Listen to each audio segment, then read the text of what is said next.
এ মরশুমের শীতের সেভাবে মালুম না হলেও মালুম হচ্ছে রামের হাওয়া, অর্থাৎ শীতের হাওয়া ছাপিয়ে রামের হাওয়া কি জাঁকিয়ে বসছে এ রাজ্যে।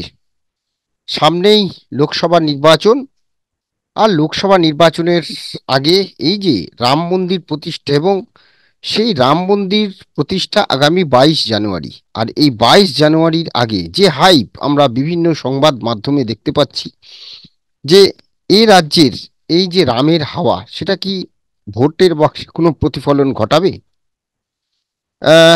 22 জানুয়ারি, যেদিন রামলালার মূর্তি স্থাপিত করবেন প্রধানমন্ত্রী নরেন্দ্র মোদী, সেদিন সরকারি কর্মী, অর্থাৎ যারা কেন্দ্রের সরকারি কর্মী, তাদের অর্ধ দিবস ছুটি ঘোষণা করা হয়েছে।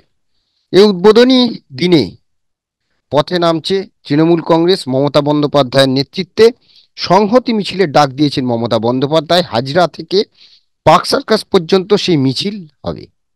আর এই নিয়েই আদালতে গেছেন বিরোধী দলনেতা শুভেন্দু অধিকারী।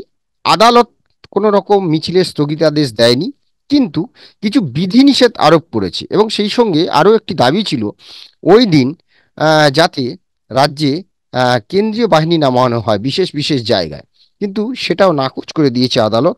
কিন্তু প্রশ্ন উঠছে, মমতা বন্দ্যোপাধ্যায় তার রাজ্যে মিছিল করবেন, নিজে পায়ে হাঁটবেন, আর আদালতের বিধিনিষেধ মেনে তাকে সেই মিছিল করতে হবে? খুব প্রয়োজন ছিল কি 22 জানুয়ারি এই দিনটা মিছিল করার? এটা প্রশ্ন কিন্তু আমাদের নয়, প্রশ্ন সাধারণ মানুষের, প্রশ্ন বহু তৃণমূল কর্মীরও। এবং যদি আমরা দেখি যে আহ, সামনেই ভোট, তাহলে কি এই যে রামের যে হাওয়া, সেই হাওয়া কি ভোট বাক্সে প্রতিফলন ঘটাতে পারে? সেই জন্যই কি 22 জানুয়ারি এই সংহতি যাত্রার ডাক? ভোটে কি মেরুকরণ সম্ভাবনা আবারও? আমরা আজকে এই বিষয়টা নিয়ে আলোচনা করব, যে শীতের হাওয়া ছাপিয়ে রামের হাওয়ায় এই বাংলায় ভোট বাক্সে কতটা প্রতিফলন ঘটাবে। আমি বিপ্লব, আমার সঙ্গে রয়েছেন সাংবাদিক অরূপ পালি। অরূপদা, স্বাগত জানাচ্ছি।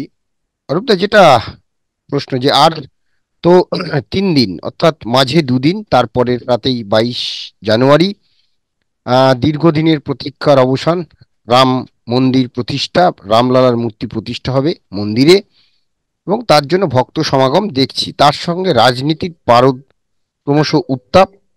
আহ এখন যেটা প্রশ্ন, যে এই শীতকালে শীতের হাওয়া তো প্রায় নেই, শীতের হাওয়া ছাপিয়ে রামের হাওয়া কি এই পশ্চিমবঙ্গের ভোট বাক্সে কোনো প্রতিফলন ঘটাবে বলে মনে হচ্ছে? দেখো, সেটা এই মুহূর্তে সব থেকে বড় প্রশ্ন, অন্তত বঙ্গ বিজেপির কাছে। কারণ ধরো আমরা যদি দেখি যে আর কি অযোধ্যাকে ঘিরে এন্টায়ার হিন্দি বেল্ট জুড়ে কিন্তু একটা বলতে পারো ঝড় উঠছে এখনো পর্যন্ত। তোমার এটা শুধুমাত্র তো আর অযোধ্যার মধ্যে সীমিত নয়, এখন সারা ভারতবর্ষের পথ গিয়ে মিলছে কিন্তু অযোধ্যাতে। কত মানুষ আর কি কত লোক আসবে, সেটা ফুটফলিং কত হবে কেউ জানে না। এবং এটা চলতেই থাকবে, এরকম নয় যে এটা 22 তারিখের পর থেমে যাবে, সেরকম বিষয় নেই। কারণ বিজেপি কিন্তু সারা রাজ্য দেশ থেকেই ঠিক করেছে তাদের লোকদের নিয়ে যাবে, দেখাবে, ওখানে ঘোরাবে, রাম কথা শোনাবে, ফলে নানা রকম ভাবে বিজেপি এগোচ্ছে। তো এটা স্বাভাবিকভাবে এই যে হিন্দি যে বেল্ট আছে, সেই বেল্টে কিন্তু এটা হাওয়া তুলবে। দেখো বিজেপি কিন্তু কোনো লুকাছপা নেই, কারণ রাম মন্দির হি বানায়েঙ্গে, এটাই কিন্তু বিজেপির নির্বাচনী স্লোগান ছিল।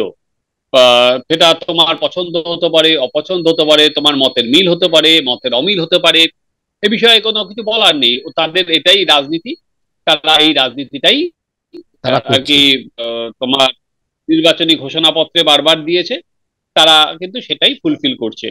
ফলে তারা তাদের মতো করে চেষ্টা করবেই, এবং সেই চেষ্টার ফসল বা এখন তুমি ধরো চেষ্টায় আমরা যদি সেটা রাজনীতি করলাম, তার ভোট ব্যাংকের যদি তার কোনো এফেক্ট না হয় রাজনীতির, তো তারা তো বেশি দিন টেনে নিয়ে যাওয়া যায় না। তো কিন্তু যেটা ইন্টারেস্টিং ফিগার সেটা হচ্ছে হিন্দি বলয়ে তোমার টোটাল 225টা আসন আছে। আমি যদি হিন্দি বলার আসন ধরি, সেই 225টা লোকসভা আসনের মধ্যে বিজেপি কিন্তু 19 সালের 87টাতে জিতে বসে আছে, তুমি যদি আর কি ভোটের আসনের নিরিখে দেখো।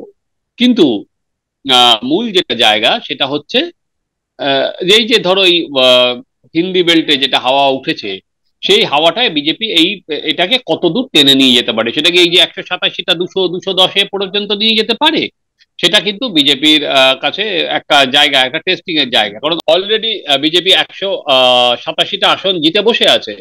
তো সেখান থেকে বিজেপি সেই সংখ্যাটা কতদূর নিয়ে যেতে পারবে, পরীক্ষা হচ্ছে সেটা।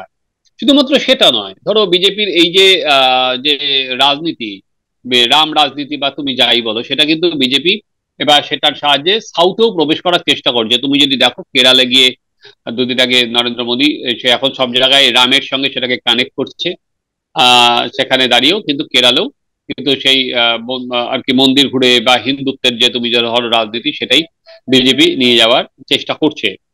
এবার তোমার যে আমরা যেটা দিয়ে শুরু করেছিলাম, সেটা হচ্ছে এই যে হাওয়া উত্তর ভারত জুড়ে বা হিন্দি বলয় জুড়ে যে রাম হাওয়া বা রামের হাওয়া, সেটা কি পশ্চিমবঙ্গে প্রবেশ করবে?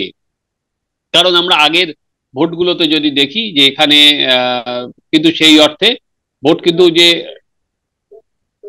রামের হাওয়াতে হয়েছে বা সেটা কিন্তু পশ্চিমবঙ্গের মাটিতে এখনো পর্যন্ত দেখা যায়নি। এখনো পর্যন্ত তুমি যদি দেখো, ধরো আমি যদি চ্যানেলগুলো একটা নিরিখ ধরি, ধরো তুমি যদি হিন্দি চ্যানেল গুলো ধরো, সেখানে দেখবে সারাদিন ধরেও আর কি অযোধ্যা স্টোরি বা রামের স্টোরি বিভিন্ন ভাবে দেখানো যাচ্ছে। কোথাও রামরাজ্য, কোথাও বলছে মন্দির বানগে, কোথাও বলা হচ্ছে রাম, ইন্ডিয়ার রাম, নানা ভাবে রাম আসছে নানা ভাবে। কিন্তু বাংলার টেলিভিশন চ্যানেলগুলোকে এখনো কিন্তু যেমন রামও চলছে, সেরকম ভাবে দুর্নীতি এবং সেখানে শাহজাহান, সেখানে নানা ইস্যুও কিন্তু সামনে আসছে। একটি চ্যানেল ছাড়া সবাই কিন্তু রাম রামময়তা নেই, হ্যাঁ নিশ্চয়ই হচ্ছে, সেখানে কিন্তু রামময়তা নেই। এবং সেখানেই অলরেডি তৃণমূল, হ্যাঁ, একটা বলতে পারো একটা পাশা দান বা যাই হোক রাজনীতি খেলে দিচ্ছে। 22 তারিখ সম্প্রীতির যাত্রা, তোমার লোকে জানে যে এই সম্প্রীতি যাত্রার মানে কি, যে হঠাৎ করে 22 তারিখই বা কেন, এবং কাদের তুমি একটা মেসেজ দিতে চাও সম্প্রীতির নামে, কোন নির্দিষ্ট অংশকে তুমি বার্তা দিতে চাও, না হলে হাজরা থেকে শুরু হয়ে এই মিছিল কেনই বা তোমার পার্ক সার্কাস ময়দানে শেষ হবে। ফলে সম্প্রীতির নিরিখে কারালে তুমি কাকে বোঝাতে চাও যে আমি আছি তোমাদের সঙ্গে, যতদিন আমি আছি ততদিন কোনো অসুবিধা নেই। ফলে এই যে ধরো তুলনামূলক ভাবে আমি যেটা দেখছি যে রাজনীতি, যে ধর্মের রাজনীতি, এই পক্ষ বা ওই পক্ষ, সেখানে দাঁড়িয়ে মূল যে ধরো আমাদের ইস্যুগুলো, সেগুলো হয়তো কোনো জায়গায় আহ ঘুরে যাচ্ছে। যদি আমি জানি একদম, না হ্যাঁ, তুমি পশ্চিমবঙ্গ তুমি থেকে। তুমি এই জায়গাটাতেই আমি আসছি যে মূল ইস্যু ঘুরে যাচ্ছে, এটা সকলেই বলছে। কিন্তু প্রশ্ন হলো যে আমাদের এই বাংলা, আমরা কি রামের পুজো করি? আমরা তো দুর্গা পুজো করি, কালী পুজো করি, আমরা তো রামের পুজো করি না। রামনবমীর মিছিল 2-4 বছর আগেও সেভাবে আমাদের এই রাজ্যে পালিত হয়নি। 2-4-5 বছর আমি ধরলাম, কিন্তু তাতেও কত লোক সামিল হয় এই রাজ্যে রামনবমীর মিছিলে। তাই বলছি যে রামের বিষয়টা, সেটা কি এফেক্ট করবে? মানে এই যে সংহতি যাত্রা ডাক দেয়া হলো, নাকি সেই আবার মেরুকরণ একটা? দেখো সেটা হচ্ছে সব থেকে বড় জিনিস এইখানে পশ্চিমবঙ্গে। তোমার 100% ভোটের মধ্যে সংখ্যালঘু ভোট আছে 30-32%। তো তৃণমূল কংগ্রেসের সিংহভাগ যা তোমার দেখতো গত লোকসভা ভোটের সময় বা বিধানসভা 21শে বিধানসভার, সেটা সিংহভাগ তৃণমূল কংগ্রেস দখল করে। তৃণমূল কংগ্রেসের সিট শেয়ার চলে গেছিল 200 অনেক বেশি, 200 ছাড়িয়ে গিয়েছিল। সেখানে সেখানে কিন্তু আমরা দেখেছিলাম হিন্দু ভোটের কনসলিডেশন হয়নি। ফলে এইবারে হাওয়ায় কি হিন্দু ভোটের কনসলিডেশন হবে পশ্চিমবঙ্গে? কিছু কিছু পকেটে হয়তো হতে পারে, কিন্তু থ্রু আউট ওয়েস্ট বেঙ্গল সেরকম ধরো এখান থেকেও তো ওয়েস্ট বেঙ্গল থেকেও তো দলে দলে লোক নিয়ে যাওয়া হবে এরপরে অযোধ্যাতে, বিভিন্ন গ্রাম থেকে বা বিভিন্ন জেলা থেকে। এই যে ধরো আমরা এবার দেখলাম যে প্রসাদ অযোধ্যা, সেটা ঘরে ঘরে পৌঁছে দেওয়া হলো আর কি। যে অ্যাগ্রেসিভ ক্যাম্পেইন এখানেও চালানো হলো। তুমি যদি দেখো যেখানে মন্দির পরিষ্কার করা হচ্ছে, এই যে রামময়তা তুমি ধরতে পারো, তুমি একে রামজ্বর বলতে পারো, যে কোনো ভাবেই তুমি একে বর্ণনা করতে পারো। কিন্তু সেটা হিন্দি বলায় যেটা হবে, সেটা পশ্চিমবঙ্গের মাটিতে কতটা যাবে? কারণ এখনো পর্যন্ত আমরা দেখেছি আগের ভোটগুলোতে যে পশ্চিমবঙ্গের মাটিতে রামনবমীতে হয়তো ভোট ভোট হয়ে কি বা ভিড় হয়েছে, কিন্তু ভোটের বাক্সে তার প্রতিফলন কিন্তু দেখা যায়নি পশ্চিমবঙ্গে। বরঞ্চ অন্য ইস্যু, এবং সেখানে যতই ভোট পোলারাইজড হয়ে যাবে, সেখানে কিন্তু তৃণমূল কংগ্রেস অনেক বেশি অ্যাডভান্টেজ অবস্থায় আগের গুলোতে অ্যাডভান্টেজ পেয়েছে। এবার আমি জানি না, ধরো সংখ্যালঘুদের মধ্যে অনেক কিছু ক্ষোভ আছে, বিক্ষোভ আছে, যেটা আমরা দেখেছিলাম তোমার সাগরদিঘির ভোটের সময়। পশ্চিমবঙ্গের ফেনোমেনা আমার পক্ষে জানা নেই সেটা। তো এই অবস্থায় দাঁড়িয়ে যে তুমি যেটা বললে যে এই যে রামের হাওয়া আমাদের শীতের হাওয়াকে ছাপিয়ে সেটা পশ্চিমবঙ্গে কতটা প্রবেশ করবে, সেটা এখনো পর্যন্ত আগের যদি আমি ভোটগুলো ধরি, সেখানে দেখো বিজেপি যদিও মুখে বলছে যে এটা হচ্ছে রাম ভারতের আর কি সংস্কৃতির সঙ্গে ধারায় ভারতের অন্তরাত্মা রাম, তো ঠিক আছে, কিন্তু তারা তো কোনো সময় লুকোচুরি করেনি। তারা তো প্রথম থেকে ওখানে রাম মন্দিরের কথা তাদের বিজেপির ঘোষণাপত্রেই বারবার করে বলা হয়েছে। তো সেটাই এবার পরীক্ষা যে বিজেপি শুধুমাত্র পশ্চিমবঙ্গের রাজনীতি আগামী ভাবে বিজেপি বা কোন দিকে টেনে নিয়ে যাবে, শুধুমাত্র কি এই রামের নামে যাবে, না অন্যান্য ইস্যুকেও সমানভাবে প্যারালালে টানবে। যদি হিন্দি বলায় কিন্তু আগামী দিনের এই রাজনীতিটাই প্রবল ভাবে উঠবে। তুমি দেখো যে ইন্ডিয়া জোটের অন্য সদস্যরা যেহেতু যাচ্ছে না, তোমার সেদিন 22 তারিখে সেটা কংগ্রেস হোক বা তৃণমূল কংগ্রেস হোক বা ইন্ডিয়া জোটের অন্য শরিকরা হোক, অলরেডি কিন্তু তাদের বলা শুরু হয়ে গেছে এরা সনাতন বিরোধী। বারবার করে কিন্তু সেটা বিজেপি থেকে ক্যাম্পেইন করা হচ্ছে যে এই সব দলগুলো এরা হচ্ছে সনাতন বিরোধী। তো সেখানে দাঁড়িয়ে নিশ্চয়ই পশ্চিমবঙ্গ অলরেডি বলা শুরু হয়েছে সেটা বিজেপির তরফে যে ওই দিনই কেন বেছে বেছে করা হলো। কিন্তু এইটা যত করে বিজেপি বলবে ততক্ষণ দেখা যে সেখানে সংখ্যালঘু ভোট সেটা কনসিডারেশন সেটা তৃণমূল কংগ্রেসের দিকে চলে যায় কিনা। এবং এই যে ধরো সেই ন্যারেটিভে তাদের কিন্তু একটা ধরো আর কি এই ন্যারেটিভ যদি হয়ে যায় মন্দির হবে কি হবে না আর কি, সেই ন্যারেটিভে কিন্তু কংগ্রেস বা সিপিএম যে জমি খোঁজার চেষ্টা করছে তাদের কিন্তু এই কাজটা আরো কঠিন হয়ে দাঁড়াবে আগামী দিনে। একদম। আমরা যেটা দেখেছিলাম 2021 সালের নির্বাচনে কংগ্রেস বা সিপিএম এর যা অবস্থা হয়েছিল শূন্য। আহ, কারণ একটাই পেছনে ছিল যে পুরো জিনিসটা একটা ধর্মীয় মেরুকরণ এবং তার ভিত্তিতে ভোট হওয়া, যেটা একটা বড় ইস্যু ছিল যে সংখ্যালঘু ভোটের পুরোটাই চলে গেছিল তৃণমূলের বাক্সে।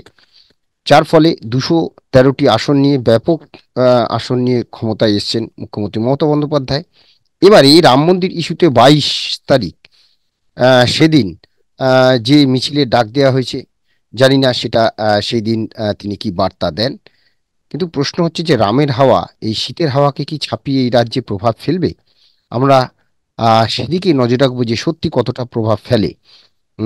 আপাতত আমাদের এই আলোচনা নিয়ে আপনাদের মতামত অবশ্যই আমাদের কমেন্টস বক্সে জানাবেন, ভালো লাগলে লাইক দিবেন এবং অবশ্যই চ্যানেল সাবস্ক্রাইব করুন। ধন্যবাদ অরূপদা, ধন্যবাদ আপনাদের, সবাই ভালো থাকবেন, নমস্কার।